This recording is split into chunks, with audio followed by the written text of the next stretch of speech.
খালেদা জিয়ার অসুস্থতা নিয়ে রাজনীতি করছে বিএনপি, বলছেন ওবায়দুল কাদের।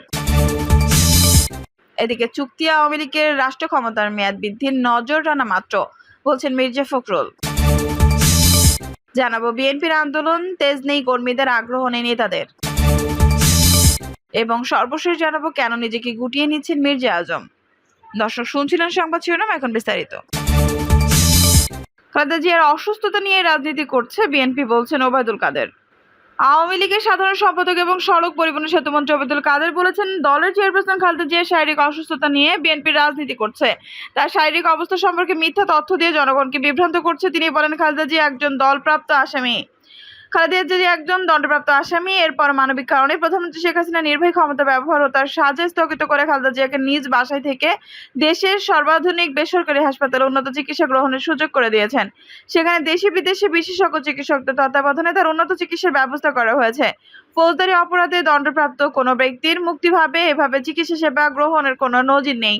ওবায়দুল কাদের বলেন, বিএনপি গত কয়েক বছর ধরে আইনগত পদ্ধতি ছাড়া খালেদা জিয়ার মুক্তির দাবি করছে। এমনকি খালেদা জিয়ার শারীরিক অবস্থা নিয়ে গুজব ছড়িয়ে জনগণকে উস্কানি দিচ্ছে। আন্দোলনের ব্যর্থ হয়ে জনগণের কাছ থেকে করোনা আদায়ের চেষ্টা চালাচ্ছে বিএনপি। তিনি বলেন, দেশের সংবিধান অনুযায়ী আইনের দৃষ্টিতে সকলেই সমান। খালেদা জিয়ার দুর্নীতির দায়ে সাজাপ্রাপ্ত আসামি। সংবিধান ও আইনগত প্রক্রিয়ার বাইরে একজন সাজাপ্রাপ্ত আসামির মুক্তির দাবি ধৃষ্টতা ছাড়া কিছু নয়। আইনগত প্রক্রিয়ার বাইরে গিয়ে কোনো সাজাপ্রাপ্ত ব্যক্তির দেশ ত্যাগ করার কোনো বিধান নেই। আওয়ামী লীগ সাধারণ সম্পাদক বলেন, বিএনপি এ বিষয়ে আইনগত প্রক্রিয়া অনুসরণ না করে ও উচ্চ আদালতে না গিয়ে দেশের রাজনৈতিক স্থিতিশীলতা বিনষ্ট করার পায়তারা চালাচ্ছে। ঐতিহ্যগতভাবে বিএনপি কখনো আইনের শাসনে বিশ্বাস করে না। তারা চিরচারিতভাবে আইন, বিশৃঙ্খলা, বিচার ব্যবস্থা, সংবিধান ও গণতন্ত্রের প্রতি শ্রদ্ধাশীল নয়। তিনি বলেন, আওয়ামী লীগ দেশের সংবিধান ও আইনের শাসন বজায় রাখতে প্রতিজ্ঞাবদ্ধ। কোনো প্রকার বেআইনি, অযাচিত ও অযৌক্তিক দাবি কোনো গণতান্ত্রিক সরকার মানতে পারে না। আওয়ামী লীগের নেতাকর্মীরা অতীতের মতো আন্দোলনের নামে যে কোনো সন্ত্রাসী নৈরাজ্য সৃষ্টির ষড়যন্ত্র ঐক্যবদ্ধভাবে প্রতিহত করবে। চুক্তি আওয়ামী লীগের রাষ্ট্র ক্ষমতার মেয়াদ বৃদ্ধির নজরদানা মাত্র, বলছেন মির্জা ফখরুল। ভারতের সঙ্গে সরকারের চুক্তি আওয়ামী লীগের অবৈধ রাষ্ট্র ক্ষমতা মেয়াদ বৃদ্ধির নজরানা মাত্র বলে মন্তব্য করেছেন বিএনপির মহাসচিব মির্জা ফখরুল ইসলাম আলমগীর। আজ রোববার বিকেলে বিএনপি চেয়ারপারসন গুলশান রাজনৈতিক কার্যালয়ে ভারতের সঙ্গে বাংলাদেশের চুক্তি সমঝোতা স্মারক স্বাক্ষর নিয়ে আয়োজিত সংবাদ সম্মেলনে তিনি এই মন্তব্য করেন। মির্জা ফখরুল বলেন, এবারের ভারত সফর ম্যান্ডেটরি বিহীন। শেখ হাসিনা সরকারের ধারাবাহিক গোলামি চুক্তি সর্বশেষ সংস্করণ। ওই চুক্তি থেকে তথা দেশের মানুষের কল্যাণে নয়, কেবল আওয়ামী লীগের অবৈধ রাষ্ট্র ক্ষমতার মেয়াদ বৃদ্ধির নজরদানা মাত্র। এই সফর সহ ভারতের সঙ্গে ইতিপূর্বে স্বাক্ষরিত সব চুক্তি অবিলম্বে জনসম্মুখে প্রকাশ করার দাবি জানাচ্ছি। আমরা পুনঃ ব্যক্ত করতে চাই, সার্বভৌম, জাতীয় স্বার্থ ও জাতীয় নিরাপত্তা বিরোধী এই সব চুক্তি জনগণ কখনো মেনে নেবে না। বিএনপি এই সব দেশ বিরোধী চুক্তি সমঝোতা প্রত্যাখ্যান করছে। কানেক্টিভিটির নাম বাংলাদেশের অভ্যন্তরে ভারতের রেল যোগাযোগের সুবিধার নামে করিডোর প্রদান করা হয়েছে। এতে আমাদের সার্বভৌমত্ব ও জাতীয় নিরাপত্তা মারাত্মক হুমকির মুখে পড়বে, যোগ করেন বিএনপি মহাসচিব। মির্জা ফখরুল বলেন, আমাদের নিশ্চয়ই 1972 সালে ভারতের সঙ্গে স্বাক্ষরিত 25 বছরের গোলামি চুক্তির কথা স্মরণ আছে। 52 বছর পর সে ধারাবাহিকতায় 22 জুন 2024 ভারতের সঙ্গে সমঝোতার আড়ালে যে সব চুক্তি করা হয়েছে তা দেশের আজীবনের জন্য ভারতের গোলামে পরিণত করবে।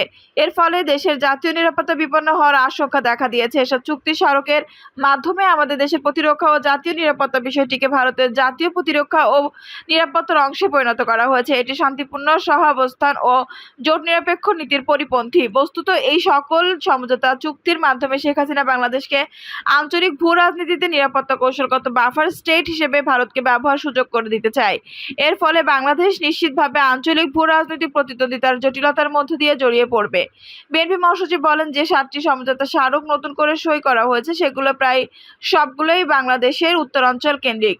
প্রয়োজনের সময় বাংলাদেশ ভূখণ্ডকে ভারতের সামরিক ও বেসামরিক পণ্য পরিবহনের জন্য কৌশলগতভাবে অত্যন্ত গুরুত্বপূর্ণ চিকেন নেককে বাইপাস করে ব্যবহার করা সুদূর প্রসারী মহাপরিকল্পনা থেকে এসব সমঝোতা চুক্তি করা হয়েছে বলে আমরা মনে করি। বাংলাদেশের স্বাধীনতা সার্বভৌমত্বকে জলাঞ্জলি দিয়ে শেখ হাসিনা দেশকে দীর্ঘমেয়াদে ভারতের গোলামী চুক্তির গভীর ফাঁদে ফেলার সেই ঘৃণ্য ষড়যন্ত্রে লিপ্ত হয়েছেন। শাসক গোষ্ঠী দাবি করে যে গত 1.5 দশকে বাংলাদেশ ভারত সম্পর্ক অন্যান্য উচ্চতায় পৌঁছেছে, কিন্তু সম্পর্কে তথাকথিত সোনালী অধ্যায়ের সময়কালে বাংলাদেশের জনগণের পক্ষে প্রাপ্তি শূন্যের কোঠায়। এ সময় দুই দেশের মধ্যকার লেনদেনের প্রধান অংশ জুড়ে রয়েছে কানেক্টিভিটির নামে একের পর এক ভারতকে ট্রানজিট ও করিডোর সুবিধা দেওয়া। ট্রানজিট করিডোর দেওয়ার রাজনৈতিক, অর্থনৈতিক ও কৌশলগত ঝুঁকি শর্ত সবকিছু একতরফাভাবে করা হয়েছে।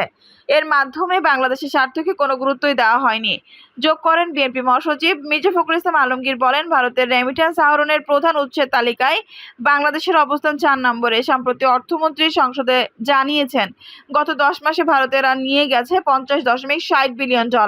আমরা জানি এর বাইরে অবৈধ পন্থায় নিয়ে যাচ্ছে লাখ লাখ ডলার। ফখরুল বলেন, সর্বশেষ আপনাদের মাধ্যমে সমগ্র দেশবাসীর সামনে আবারও উল্লেখ করতে চাই, শেখ হাসিনা বর্তমান অবৈধ সরকারের একটি অনিবার্জিত সরকার। বিএনপির আন্দোলন, তেজ নেই কর্মীদের, আগ্রহ নেই নেতাদের। বেগম খালেদা জিয়ার মুক্তির দাবিতে নতুন করে আন্দোলন শুরু করেছে বিএনপি। সাজানো নির্বাচনের পর হতাশাগ্রস্ত বিধ্বস্ত দলটিতে নতুন করে ঢেলে সাজানোর জন্যই খালেদা জিয়ার ইস্যুকে সামনে নিয়ে আসা হয়েছে। কিন্তু আন্দোলনের প্রথম দিনের কর্মসূচিতে কর্মীদের উৎসাহ উদ্দীপনা একেবারেই ছিল না। কর্মীদের মধ্যে এই আন্দোলন নিয়ে কোনো উদ্দীপনা লক্ষ্য করা যায়নি, বরং দলের কমিটি কি হচ্ছে, তারা নেতৃত্বে আসছে, কোথায় কোন কমিটি বাণিজ্য হচ্ছে, এই নিয়ে আলোচনার মুখর ছিলেন কর্মীরা। পাশাপাশি নেতাদের মধ্যে অনেকে অনুপস্থিত দেখা গেছে। 28 অক্টোবরের আগে পর্যন্ত বিএনপির সমাবেশগুলোতে যে উদ্দীপনা লক্ষ্য করা গিয়েছিল, নেতাদের মধ্যে এখন সেই উদ্দীপনাও লক্ষ্য করা যাচ্ছে না। সকলেই বুঝতে পারছেন যে এটি একটি দায়সারা আন্দোলন, এই আন্দোলনের মাধ্যমে কিছু অর্জন করা যাবে না। কিন্তু তারপরেও আন্দোলনটি করতে হচ্ছে। বিএনপির কোনো কোনো নেতা মনে করছেন এই আন্দোলন আসলে একটি পরীক্ষা, এর মাধ্যমে বিভিন্ন কমিটিগুলো পুনর্গঠন করা হবে, আন্দোলনে কার কি ভূমিকা তার উপর নজর রাখা হচ্ছে, এর পরিপ্রেক্ষিতে পুরস্কৃত করা হবে এবং যারা আন্দোলনে অবদান রাখবে না তারা কমিটি থেকে বাদ পড়বে, সেরকম আশঙ্কা থেকে অনিচ্ছা অনেকেও কর্মসূচিগুলোতে যাচ্ছে। কিন্তু এই ধরনের কর্মসূচির ফলাফল কি, এই কর্মসূচি থেকে বিএনপি কি পাবে, সেই প্রশ্ন সামনে উঠে এসেছে। সাম্প্রতিক সময়ে বিএনপি একটি টালমাটাল অবস্থার মধ্য দিয়ে সময় অতিবাহিত করছে। বিএনপিতে একদিকে যেমন শীর্ষ নেতার প্রতি অনাস্থা তৈরি হয়েছে, তেমনি পরবর্তী নেতারাও আগ্রহ হারিয়ে ফেলেছেন। দলের ভেতরে কোনো গণতন্ত্র চর্চা নেই, আন্দোলনের কৌশল নিয়েও কোনো ভাবনা নেই। বিভিন্ন রাজনৈতিক দলকে একাট্টা করে যুগপৎ আন্দোলন করার যে পরিকল্পনা, সেই পরিকল্পনাতেও সবুজ সংকেত মেলেনি লন্ডন থেকে।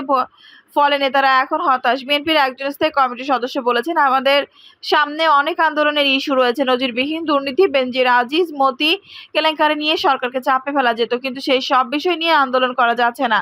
বরং বিএনপি এখন খালেদা জিয়ার মুক্তি এবং তাকে উন্নত চিকিৎসার জন্য বিদেশে পাঠানোর ইস্যুতে আন্দোলন করছে। কেন এই আন্দোলন, এই প্রশ্নের উত্তর বিএনপি নেতারাই জানেন না। অনেকেই মনে করছেন যে বিএনপিকে সংগঠিত করার জন্য হয়তো এই কৌশল গ্রহণ করা হয়েছে। খালেদা জিয়ার ইস্যুটি বিএনপি নেতাকর্মীদের কাছে স্পর্শকাতর এবং আবেগের, আর এই কারণেই তারা হয়তো এই বিষয় নিয়ে আন্দোলন করতে চাইছেন। কিন্তু খালেদা জিয়া দীর্ঘদিন ধরে কারাগারে রয়েছেন, আর স্বাভাবিক কারণেই জনগণের আবেগ তাকে নিয়ে অনেকেই ফিকে হয়ে গেছে। এই বাস্তবতা বেগম খালেদা জিয়ার ইস্যুতে আন্দোলনের কতটুকু জয় আসবে সেই নিয়ে কর্মীরা সন্দিহান। কর্মীরা বলছেন যে 28 অক্টোবরের পর থেকে তারা একটা হয়রানির মধ্যে আছেন। বেশিরভাগ কর্মীই বাড়িতে থাকতে পারছেন না, অনেকে আটক, তাদের কোনো খোঁজ খবর নেওয়া হচ্ছে না, তাদেরকে জেল থেকে মুক্ত করা বা তাদের পাশে দাঁড়ানোর মতো কোনো নেতা নেই। অথচ নতুন কর্মসূচি দেওয়া হচ্ছে, এই কর্মসূচি থেকে ফলাফল কি আসবে সে সম্পর্কেও সঠিক কোনো ধারণা দিতে পারছে না নেতৃত্ববৃন্দ। তারা মনে করছেন এই সকল কর্মসূচি শুধু বিএনপি ক্ষতিগ্রস্ত করবে, এর ফলে বিএনপির কোনো লাভ হবে না। খালেদা জিয়ার মুক্তির দাবিতে নতুন করে আন্দোলনের কর্মসূচিতে আগামীকাল মহানগরগুলোতে বিক্ষোভ রয়েছে এবং 3 জুলাই বিএনপি জেলায় বিক্ষোভ সমাবেশ করবে। কিন্তু এসব বিক্ষোভ সমাবেশ ও কর্মসূচির মাধ্যমে দলের মধ্যে অনৈক্য, হতাশা আরও বাড়বে বলেই মনে করছেন বিএনপি নেতৃত্ববৃন্দ। কেন নিজেকে গুটিয়ে নিচ্ছেন মির্জা আজম? জাতীয় সংসদে আজ অর্থ বিল পাশ হয়েছে, আগামীকাল বাজেটও পাশ হবে। প্রধানমন্ত্রী এবং সংসদ নেতা আজ জাতীয় সংসদে বাজেটের উপর সমাপনী বক্তব্য রেখেছেন।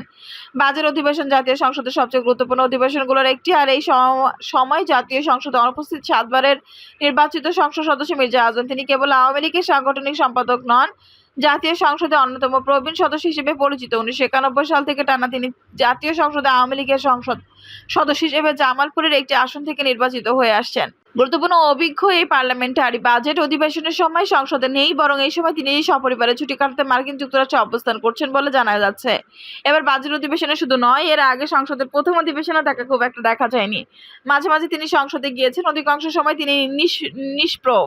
অথচ মির্জা আজমের রাজনৈতিক ক্যারিয়ারে উত্থান ঘটেছিল সংসদকে ঘিরে। 1991 সালে সবচেয়ে তরুণ এই সংসদ সদস্য সংসদ কাঁপিয়ে দিয়েছিলেন। এই সময় প্রশ্ন উত্তরে প্রতিদিনই প্রথম প্রশ্নটি থাকতে মির্জা আজমে তৎকালীন বিএনপি সরকারকে জটিল প্রশ্নের সমালোচনায় বিদ্ধ করে মির্জা আজম আলোচিত হন। তিনি সবচেয়ে বেশি আলোচিত হয়েছিলেন তৎকালীন বিএনপি মহাসচিব প্রয়াত ব্যারিস্টার আব্দুস সালাম তালুকদারের বিরুদ্ধে অনাস্থা প্রস্তাব মেনে এই সময় তিনি রাজনৈতিকভাবে হয়রানির শিকার হন। একের পর এক তার বিরুদ্ধে মিথ্যা হয়রানিমূলক মামলা দেওয়া হয়। আদালত থেকে জামিন নিয়ে মির্জা আজম সংসদে তোলপাড় করেছিলেন। তরুণ সংসদ সদস্য হিসেবে তখনই মির্জা আজম সকলের দৃষ্টি আকর্ষণ করেছেন, আলোচিত হয়েছেন। পরবর্তীতে যুবলীগের সাধারণ সম্পাদক হিসেবে বিএনপি জামায়াত জোট সরকার বিরোধী আন্দোলনের মির্জা আজমকে দেখা যাচ্ছে তেজোদ্দীপ্ত একজন সংগঠন বন্ধবী নেতা হিসেবে। তিনি ক্রমশ নিজেকে বিকশিত করেছেন। আওয়ামী লীগের নেতাকর্মীদের মধ্যে তিনি অত্যন্ত জনপ্রিয় মুখ। 1996 সালে আওয়ামী লীগ ক্ষমতায় এলে মির্জা আজম মন্ত্রী হতে পারেননি। মির্জা আজম মন্ত্রী হননি 2008 সালে। 2014 সালে তিনি বস্ত্র ও পাট মন্ত্রণালয়ের প্রতিমন্ত্রীর দায়িত্ব পালন করেছিলেন। 7 বার এমপি হয়ে মাত্র 1 মেয়াদে মন্ত্রিত্ব পাওয়া মির্জা আজম আওয়ামী লীগের সংসদে হুইপ হিসেবে দায়িত্ব পালন করেছেন 2008 সালে। কিন্তু 2018 সালের নির্বাচনের পর তিনি পাট ও বস্ত্র মন্ত্রণালয় সংক্রান্ত ও সংসদীয় কমিটির সভাপতির দায়িত্ব পালন করেছিলেন। এবার নির্বাচিত হবার পর তিনি কোথাও নেই। এই নিয়ে আওয়ামী লীগের নেতাকর্মীদের মধ্যে যেমন অনেক প্রশ্ন রয়েছে, তেমনি সম্ভবত মির্জা আজমেরও এক ধরনের হতাশা রয়েছে। এই হতাশা থেকে তিনি ক্রমশ নিজেকে গুটিয়ে নিচ্ছেন কিনা এই নিয়ে রাজনৈতিক অঙ্গনে নানা রকম চর্চা হচ্ছে। 7 জানুয়ারি নির্বাচনের পর 2 দফায় মন্ত্রিসভার মির্জা আজমের নামটি সকলের কাছে প্রত্যাশিত ছিল, কিন্তু মির্জা আজম মন্ত্রিসভায় অন্তর্ভুক্ত হননি। তিনি হুইপ নন, কোনো সংসদীয় কমিটির চেয়ারম্যানও নন। 7 বারের নির্বাচিত সংসদ সদস্য কোথাও না থাকায় দলের কর্মীরা যেমন অবাক তেমনি হয়তো হতাশ হয়েছেন মির্জা আজম। এজন্য আস্তে আস্তে রাজনীতির অঙ্গনে তার দীপ্ত পদচারণা ম্রিয়মাণ হয়ে যাচ্ছে। ফেব্রুয়ারি মাস থেকে তিনি রুটিন কাজের মধ্যে নিজেকে সীমিত রেখেছেন। শুধুমাত্র আওয়ামী লীগ সাধারণ সম্পাদকের নিয়মিত সংবাদ সম্মেলনে গুলোতে তিনি হাজিরা দেন। সংসদেও তার উপস্থিতি আগের তুলনায় কমেছে। আর এবার বাজেট অধিবেশনে তার অনুপস্থিতি থাকা সকলকে বিস্মিত করেছে। রাজনীতিতে হতাশার কোনো জায়গা নেই। একজন রাজনীতিবিদ কিছু পান, কখনো কিছু পান না। প্রাপ্তির প্রত্যাশা করে কারো রাজনীতি করা উচিত না। মির্জা আজম যেমন এমপি হয়ে কিছু হতে পারেননি, সেরকম 2018 সালে জাহাঙ্গীর কবির নানক, আব্দুর রহমানের মতো হেভিওয়েট নেতারা আওয়ামী লীগের মনোনয়ন পাননি। রাজনীতিতে জোয়ার ভাটার পরীক্ষায় উৎপত্তি হওয়াটাই সবচেয়ে বড় চ্যালেঞ্জ। রাজনীতিতে জোয়ার ভাটার পরীক্ষায় উত্তীর্ণ হওয়াটা সবচেয়ে বড় চ্যালেঞ্জ। মির্জা আজমের এমন অনুপস্থিতি তার রাজনৈতিক জীবনকেই ক্ষতিগ্রস্ত করবে। রাজনীতিতে টিকে থাকার লড়াই নিরন্তর সংগ্রাম করতে হয়। এই বাস্তবতা মির্জা আজম যত দ্রুত অনুভব করবেন ততই তার জন্য মঙ্গল বলে মনে করছেন তার শুভাকাঙ্ক্ষীরা। দর্শক, এই ছিল এখনকার সর্বশেষ সংবাদ। নিউজটি ভালো লাগলে অবশ্যই একটা লাইক দিন, কমেন্টে আপনার মূল্যবান মতামত জানান। সবসময় আমাদের পাশে থাকতে সাবস্ক্রাইব করে বেল বাটনটি অন করে রাখুন। ধন্যবাদ।